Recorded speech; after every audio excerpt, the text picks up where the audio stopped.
Hey, what's up, guys? Tuki here, back again. This is episode 5 of my Montreal Canadiens franchise mode series here on NHL 18. And today, the playoffs begin. Now, normally, when there's an Ottawa against Montreal series, I'm rooting for both teams to lose. But in this situation, I gotta root for the Habs, which I'm still trying to get used to. They've already disappointed me. Yes, I know, I've been supporting the Habs for 4 episodes, and they've already disappointed me by missing out on the division title. But you know what? We're gonna forget about that. It's a thing of the past. We are in the postseason, and anything can happen from this point on, and that is all that matters. As far as the line combos that we are taking into the postseason, it's going to be the same exact thing that we've had pretty much all season long. Although I did notice Jonathan Drouin up to a first-line player. So we're definitely going to have to look at shaking things up heading into next season. I have also changed up the power play. That top unit, oh my god, like that top unit should convert on every opportunity. And I hope that happens. Defensively, I'm also going to take a little bit of a risk. We're going to put Alzner and Weber together again, which, you know, was a little bit inconsistent throughout the regular season. But we'll see what happens. We'll give Alzner the chance. We're paying you the big bucks. Now you gotta deliver. But let's take a look at what we are up against in the form of the Ottawa Senators. Now, we know that they made some moves in the regular season, but will it help them is the question. Now, are we still able to look at the lines in the same way? Yes, we are. The menu might be different, but it works all the same. I do love that new face-off screen. That's pretty damn sweet. But getting a look at the Sens lineup, and at first glance, I'm not all that afraid of them, but let's be honest here. We're going to lose in 2 games. Not even 3. We're going to lose in 2. We're going to lose both games at home and then forfeit. Anyway, their top line consists of Mike Hoffman. Don't exactly need to hype him up. J.G. Pajot, third line scoring forward on the first line. Hopefully he doesn't do as well in this postseason as he did in the prior postseason. I'd like to avoid that situation. And, of course, Mark Stone rounds out the top line. Very capable. Very, very capable. We know that they traded Derek Brassard. The second line, Clark MacArthur, still there. 70 durability, the poor guy. With Colin White, who was up to a third line scoring forward, 79 overall. And Bobby Ryan. Again, let's hope Bobby Ryan doesn't perform like he did in the real-life playoffs this past summer. Please, Bobby, go back to being terrible. Alex Burrows. Shea, I don't wish injury on anybody, but if Shea Weber could just give you a nice little back elbow and take you out of the series, that would be great. That would be great. His center is Zach Smith on the third line and Ryan Dzingel. I screw that name. Fourth line, Tom Pyatt. Tom Pyatt is with Nate Thompson, who has a little bit of an injury, and Mike Blunden. Missing a tooth. That is a hockey smile if I've ever seen one. Not even a fourth-line player, which is surprising given that physical category. But we'll take a look here. Do they have any injuries? They don't. Nick Paul is a healthy scratch, as is Sonny Milano and Gabriel Karlsson, who, of course, were part of the return, I believe, for Brassard. So there you go. I might be confusing the trades. I don't remember where Brassard was traded to. But point being, that is their offense. Their defense scares me for one reason in particular. Dion Phaneuf is on that top pairing with Erik Karlsson. Yeah. Oh, this is going to be fun. 69 points, 22 goals. A career high for goals scored. And he missed 2 games. That's... Oh, this is going to be good. Thomas Chabot on the second pairing with Cody Ceci, and the third pairing is Johnny Oduya with Chris Weidman. The goaltender is Craig Anderson, of course, with Mike Condon as the backup. So for the most part, a pretty similar lineup. They did trade Kyle Turris as well. So you could argue that they're a little bit weaker than they should be, but bottom line is they are still here. They still finished third in the Atlantic Division, and we are going to have ourselves a bit of a struggle here. We're going to have ourselves a bit of a struggle. Is that what I wanted to say? No, but you know what? Whatever, it works. Let's not waste any more time. Let's get this series underway. Let's get this series underway, shall we? Game 1 in Montreal on home ice. Can we make the most of it? I certainly hope so, but, it might not happen. How optimistic can I be? How pessimistic can I be should be the real question. First period of Game 1. That helps out in the optimism department. 3 goals on 6 shots. Brendan Gallagher scores 24 seconds in. Mike McCarron on the 4th line gets a goal, and then with 24 seconds left, Jonathan Drouin with the goal. It's 3-0. Alrighty then. Second period. That's you noticed how I wasn't going crazy. Oh my god, we're up 3-0. It's over already. No, that's why. That's why. I've played this game enough throughout the course of my entire life to know how this works. And damn it, EA, you weren't gonna fool me this time. I wasn't going to get too excited, and that's why. Alex Burrows and Mark Stone get 2 goals back. We are dead even in shots. We still have the 1-goal lead on the board. Can we hold on to it? Can we add to it? Which, let's be honest, we are probably going to need that 4th goal. Couldn't get it there on the power play, which really disappoints me.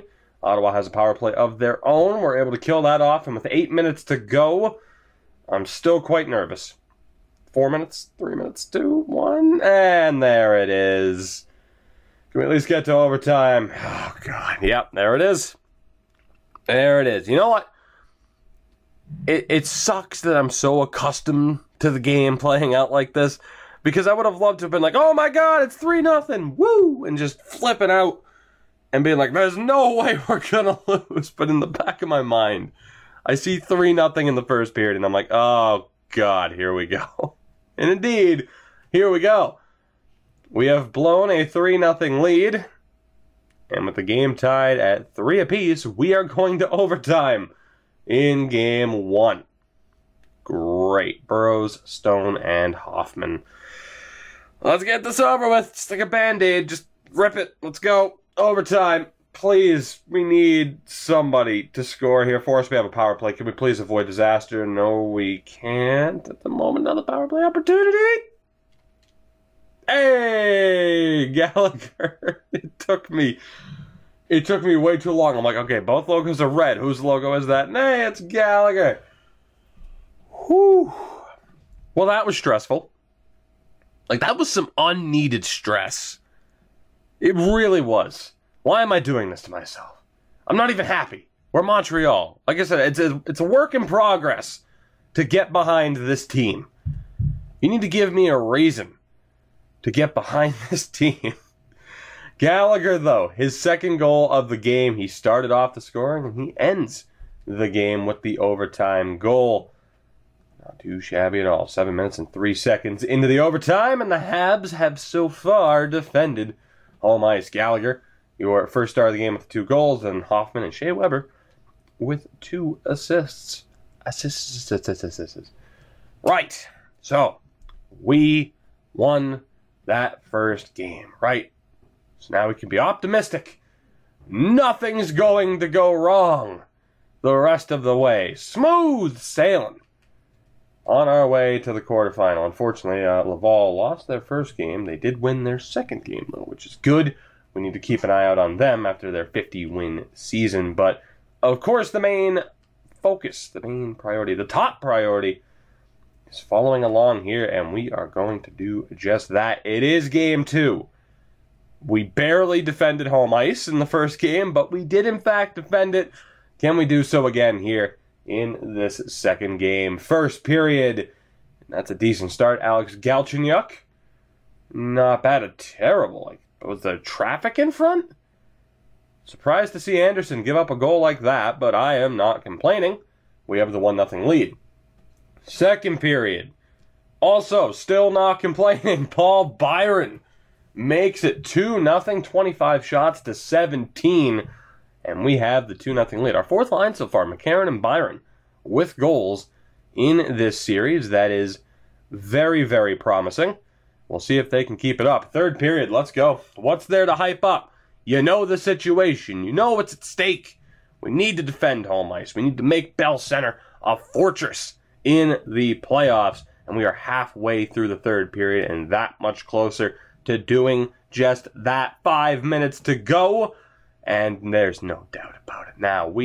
And there's definitely no doubt about it now, Alex Galchenyuk gets his second of the game. Carey Price with the 27 save shutout in Game 2. 3-0 final on the board. And the Habs have successfully defended home ice. Although 19 saves for Price. Did Price get hurt? Hold on a second. Galchenyuk? That's all well and good. I think Carey Price got hurt. He was still the first star of the game. They had 27 shots. He only had 19 saves. God help me. Carey Price is hurt. Oh, God.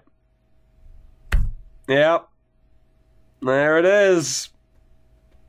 There it is. Carey Price breaks his foot in Game 2. Is out for over a month. The only way we see Carey Price again is like the cup final. That's the only way. Like the very end of the conference final or the cup final at the earliest. You know, at the very least, you can't say this game isn't realistic because the reality is for Montreal, if this happens in real life, I mean, yeah, there you go. Say goodbye to your chances. And that's what I'm doing right now. Goodbye, chances. Guys, wave with me. Say it with me. Goodbye, chances. It was nice knowing you. You know, you stuck around for 2 games. You gave me hope. Goodbye, hope and optimism and chances. It was nice to know you for 2 games. Oh, my God. That is just the lowest of low blows. And here's the problem. Right now, Laval needs Lindgren. So I'm going to call up Zachary Fucale to be the backup because I don't want to completely screw over Laval and their chances. Our hope lies on the shoulders of Al Montoya. Which I'm not saying he's a terrible goalie. And in fairness, if you remember, in the regular season, he did have a .925 save percentage in 20 games, which was absolutely his best performance in his career. He had a .925 save percentage in 2008-2009, but he only played 5 games. So he's had a career year. He did go into that game. He got the win, made 8 saves, technically got the shutout, which is hilarious. But Al Montoya is our hope. Here's the thing, right? In the regular season, we said, okay, we're good. We're good. You know, Al Montoya performed better than we thought. We didn't have to go out and get a new backup. That's great. It's looking good. Well, now we really need to hope that it goes well. Also, Lehkonen up to an 80. Not too bad. Good progress from him and Charlie Hudon, which I was really looking forward to. By the way, it was mentioned on the Twitch chat last night that I should have done the intro to this in French. Do you not hear the way I just butcher Charlie Hudon's name? And you think I could do an intro in French? I don't want to offend millions of people. So that's not happening. Even if a couple thousand see this video, I'll offend millions. So no, that is not happening. That is not happening at all. And unfortunately, the Vol have dropped down 2 games to 1 to Rochester, so their backs are against the wall. So now, really, we have to put all of our eggs in the Montreal basket if we want to find success here. It is Game 3 in Ottawa. Let's see what we can do, shall we? Al Montoya Help me, Al. You're my only hope. My only hope. First period of Game 3. And that is not the start we needed. Bobby Ryan gets the opening goal. In fairness, I don't blame Montoya. We gave up 18 shots in the first period. What the hell is that? See, the team has my attitude. They're just giving up already. Montoya's still trying, so I appreciate that. But looks like the team in front of him has already given up. Second period. Never mind, they might not have given up. Max Pacioretty and Arturi Lehkonen. We bounce back. 2 goals second period. 2-1 scoreboard. Third period, let's go. 2-1 on the scoreboard. I should have said. It's fine. Can you tell I'm a bit nervous? I'm a little bit less nervous now, though. Alex Galchenyuk continues to deliver so far in the postseason. We have a 3-1 lead. Max Pacioretty makes it 4-1. Al Montoya. Don't do that 2 more times. Tom Pyatt gets a goal from a terrible angle. 5 minutes to go. Mike Hoffman scores. Al, thank you, Philip Deneau. Oh my God. Please, just end this game. Please, please. Galchenyuk again. Holy hell, that third period. Whew. Well, the good news is we survived a little bit of a scare in that third period, and we have ourselves a 3-0 series lead. 3-0, as some people. I don't know. Some people are weird. It's like, oh, it's not nothing. It's 0. I don't know. It's been a weird argument I've seen people make. I don't know. People are weird. I'm weird.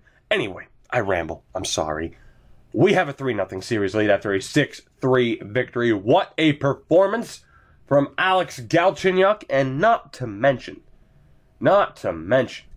Al Montoya. You might have given up 3 goals, but you got the job done. Pacioretty with 2 goals. Galchenyuk with 2 goals. And 2-point night for Lehkonen on the third line. Prime time, every line, basically, had a prime time performer in that game. We have the 3-0 series lead. 4-3 in overtime. The 3-0 shutout win, and then 6-3. The question is, before we play Game 4, will the Laval Rocket be upset in the first round against Rochester? Let's find out. And they're still alive. They've at least delayed. I'd call it a disaster, personally. You had a 50-win season. You can't go out in the first round. So they have at least delayed what is probably inevitable. I don't like their chances of beating Rochester in that 5th game. But we'll see what happens. Who knows? I didn't think we'd have a 3-0 series lead. I certainly didn't think we'd win Game 3 with Al Montoya in goal. But look at us now. We have a chance to end this series in Game 4. Let's see if we can get the job done, shall we? First period. That's a decent start. Charles with the goal exactly 5 minutes into the period. 14 shots to 8. And that is a pretty damn good start to a pretty damn important game. Second period. That's unfortunate. Stone and Hoffman, the top line for Ottawa, getting them back into this game. They have the 2-1 lead as we head into the third period. I don't exactly want the sweep, because I didn't expect the sweep. But I will admit, it would be nice if we could get the sweep. We have a power play, please score. Damn it, nope. Right. And Tom Pyatt scores from center ice to end it. Well, there goes the sweep. Right? There goes the sweep. But that's okay. Well, what's not okay is Al Montoya giving up a goal from center ice. I'm happy to see that, center ice goals are still prevalent, which really sucks. That happens way too often. Way too often.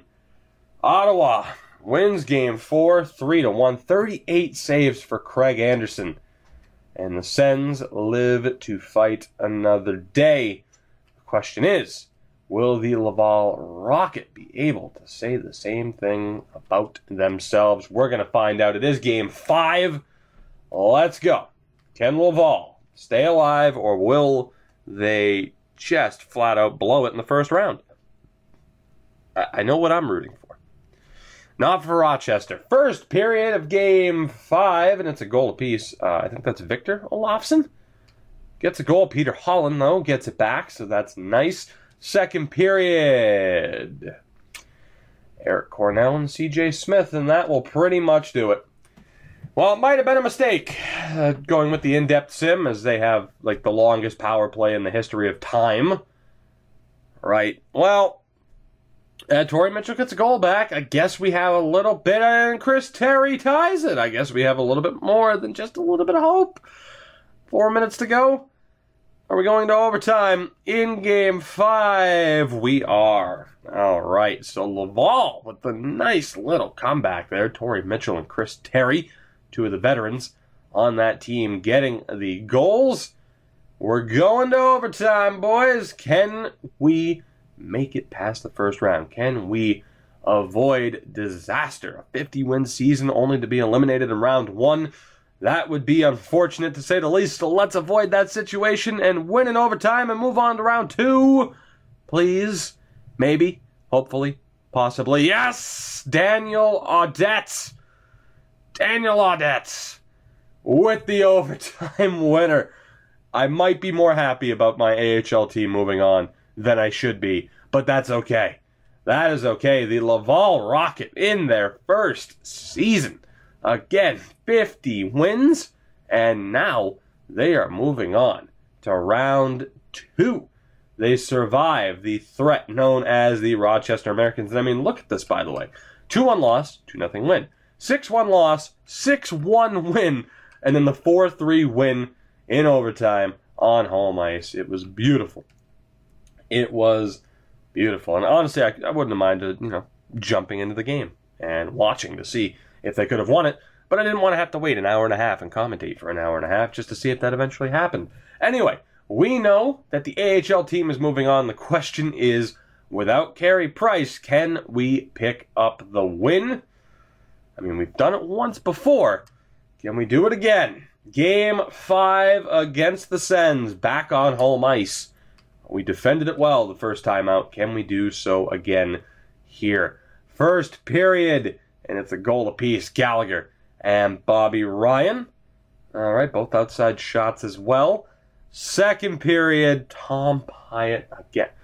What is... Ow, that just slammed my wrist on the desk.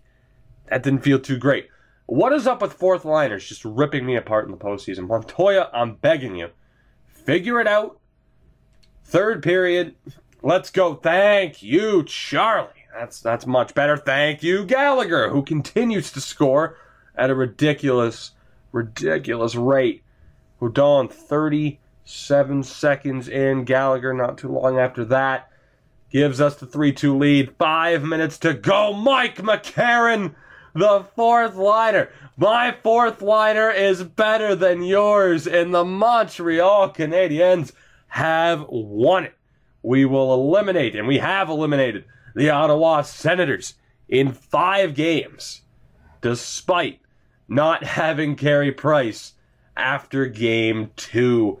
A 4-2 victory, a nice little comeback there. Gallagher, 2 goals, 25 saves for Al Montoya, and Montreal is moving on. How do you like that? Both teams moving on to the second round. Al Montoya, man. Al Montoya. What a guy.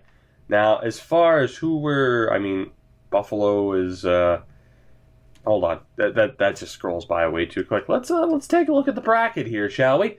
Let's take a look. So in the West, Chicago swept Winnipeg. So the Jets make the playoffs and they get swept again. Vancouver, who somehow made the playoffs, are up 3-2 on Minnesota. Arizona is up 3-2 on Anaheim. And same thing for Dallas over Edmonton. In the East, though, there's only one series left going.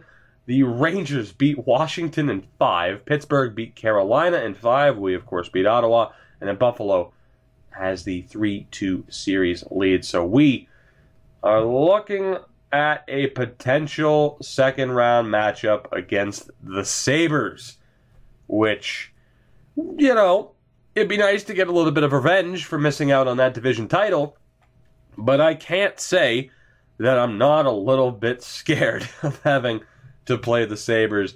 Before we get that confirmation, let's take a look at the lineup. As you saw, Gallagher, 7 points in 5 games. Pacioretty with 3 points, 2 goals. Not too shabby. Only the single assist for Thomas Plekanec. 7 points, though. 4 goals for Brendan Gallagher. So, due to that fact, I mean, obviously the lines will remain the same. 2 points for Drouin in the first round. 4 goals for Alex Galchenyuk. Who saw that coming? And then Jaromir Jagr with 2 assists as well. That third line, Arturi Lehkonen, 4 points in the first round. 5 points for Philip Deneau. And 3 points for Charlie Hudon. The fourth line, Paul Byron, 5 points. Now, he does have power play time. He does have power play time with that second unit. I know what you're saying. You should have given it to Lehkonen or Hudon. But we went with Byron just because. I mean, honestly, I could probably give it to Lehkonen. But then again, Byron did have 5 points in the first round.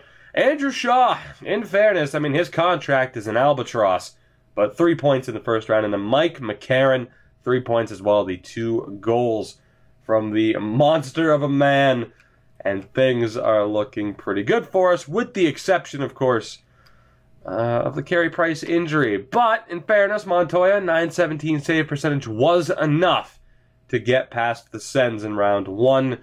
But he's going to need to be that much better in round 2, whether it is Buffalo or if the Flyers manage to pull off the comeback. And we will look at the defense really quick. Carl Walsner, 1 point. +1, not too bad. Shea Weber with 4 assists, also a +1. 2 points for Jack Johnson, the 1 point for Petrie, and the third pairing, Jordy Ben and David Schlemko. So no minus players. That is a pretty positive sign. And then down in Laval, Charlie Lindgren sucked in that first round. Somehow they are moving on, despite their goalie only having a .903 save percentage. But hey, you made it past that first obstacle. He has time to turn it around. Daniel Carr with 4 points, 7 points for Sherback. He's the main guy that I wanted to look at. Chris Terry has done incredibly well. 5 points for Holland and Mitchell. And Freiberg, 6 points. 6 points. I mean, he is a point-getting machine, and I don't really know why, with his attributes being what they are. De La Rose hasn't done too much. Audette, at least. I mean, it was his only point of the round, but he gets the series-clinching goal. And that is pretty much that. We don't need to look at the defense. It's fine, because all you need to know is that both teams are moving on. That's all you need to know. The question is now, although at this point, the question now is, at this point, proper English and sentence structure, man. Who are we playing in round 2? And it's got to be Buffalo. Yep, it's Buffalo. No, wait, wow, never mind. The AHL round ended.